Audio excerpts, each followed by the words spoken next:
All right, what is up? Welcome to Spoiler Kings. My name is Stink Kramer with Brandman Brandon, Brian the Grizzly, and we're here to review the new Apple Plus TV movie, The Gorge, starring these two right over here, Miles Teller, Anya Taylor-Joy. They're pretty much the only the characters in it's Sigourney Weaver is in Yeah. there for a second, Mhm. but mainly it's these two. These two are your main guys. Yeah, so we're gonna get to our ratings, our dislikes, our likes, and all spoilers. So if you haven't seen this movie, go check it out. Come back and join the discussion and leave us some comments down below. But before we do, Brian, you got a synopsis of this movie? You know I do.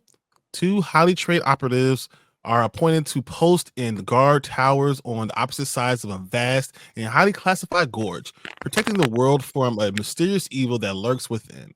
They work together to keep the secrets in the gorge. Yeah, cool. So we'll start with Brandman. What you think about it? And let us know some good things about this movie. Pleasantly surprised. I thought that the acting really anchored this between Miles Teller and Anya Taylor-Joy. That's a big reason the movie works. I liked the storyline too.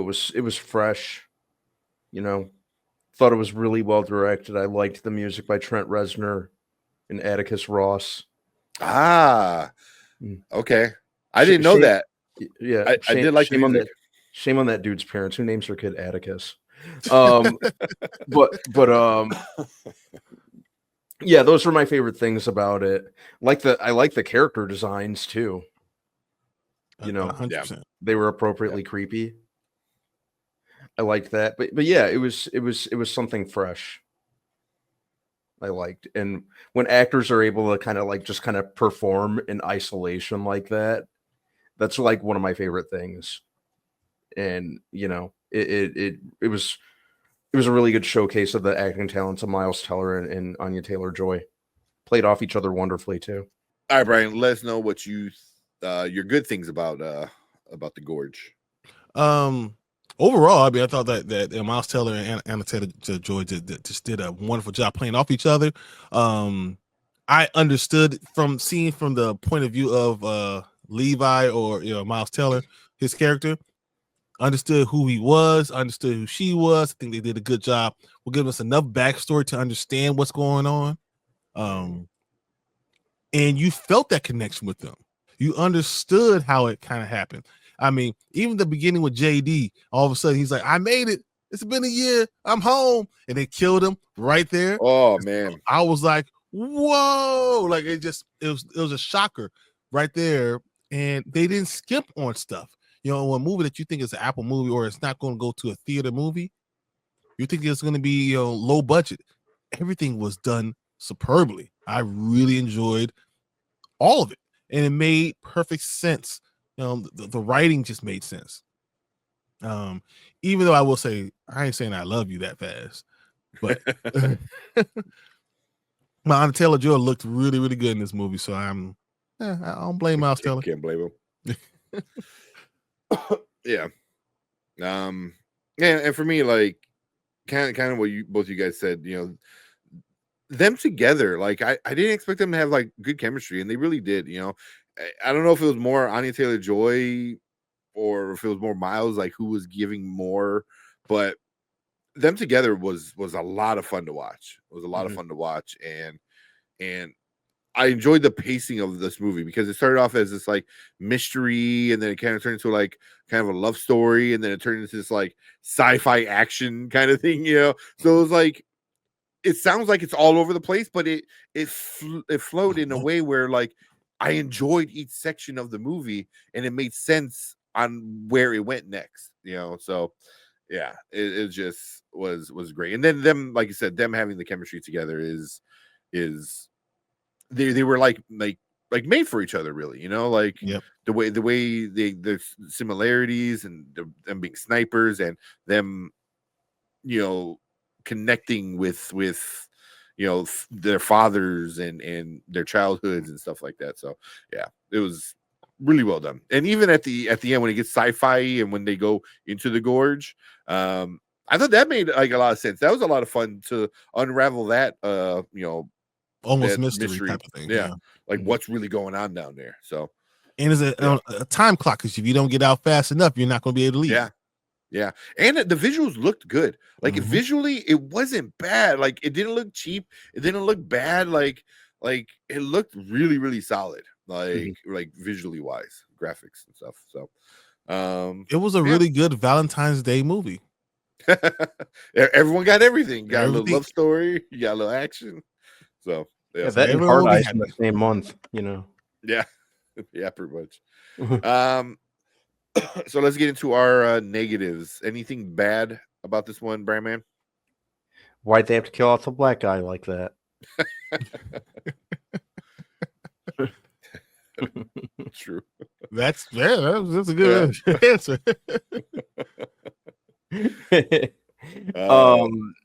The ending, the last couple minutes felt a little kind of like standard Hollywood. Yeah. Mm-hmm. Those were my two big things. Because I just finished watching it shortly before we jumped on here tonight, so it's still pretty fresh in my mind. Yeah. Those are really the only two standout things. I think the whole romance thing kind of felt a little obligatory. It didn't kill the movie, because I guess I kind of saw it coming. I think anyone could just by looking at the trailers, but it seemed a little bit obligatory for me. But those are really my only three things. Okay. Yeah. What were you, Brian? One, I think it's almost good enough to be in a theater. Like, I feel like that it could have been a theater release movie, and especially on Valentine's Day weekend, I think that would have been a good thing to do. You get us some action, get some sci-fi, get the romance. Should have been a theater release. So that's a critique of mine for it. I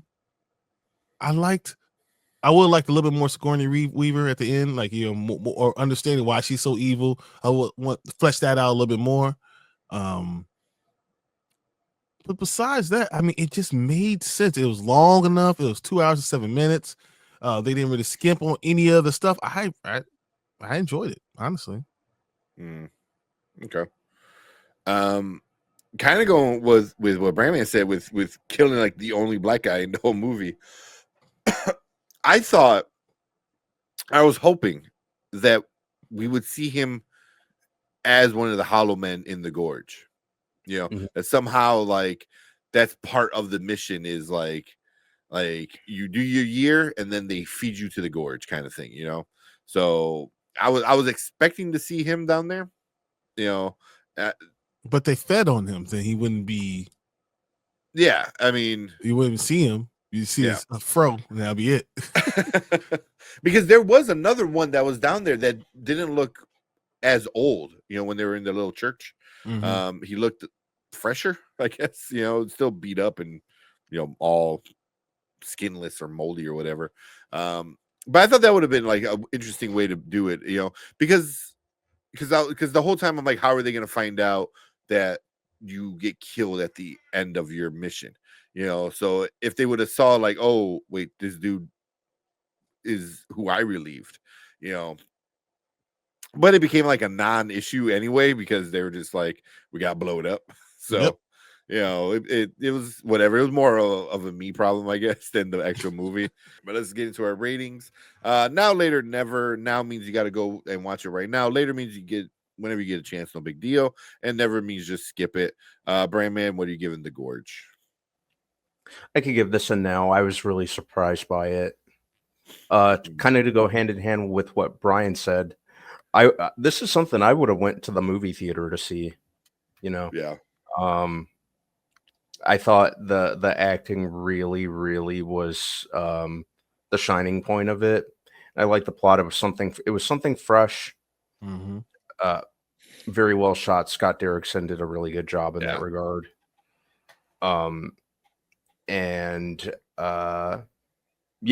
It never wore out its welcome either. Yeah, which I really liked about it. Yeah. This a no. Yeah. Okay. What are you, Brian? Definitely now. I mean, I told you, like, this was a perfect Valentine's Day movie. If it was in the theaters, me and my wife would have saw it. I'm glad we had to see it at home. It was almost like that Netflix and chill. You can watch it and you go do whatever, but it's a good time. It was well acted. It's the first time I thought of Anna Taylor-Joy as attractive female. Usually it's like, no, she's too young. She's a whatever. She looks different, but no, she looked like a grown woman. Miles Teller, I mean, did a great job. I enjoyed the experience. Yeah. And I'm giving it an out as well. It was just a fun time. Like, I wish I would have went to the theaters. Like, I think this would have made a decent amount of money in the theaters for sure. But it's on Apple Plus, Apple TV Plus, whatever. And for whatever reason, man, Apple makes really great like media, man. Like their TV shows, their movies, like they are a lot more hits than misses for sure.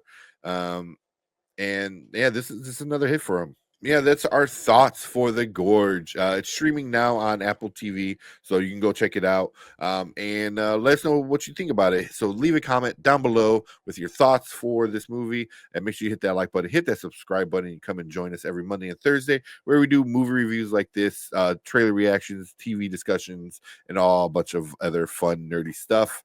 But we appreciate everyone in our live chat right now, and you guys stick around because we're going to move into your comments right now.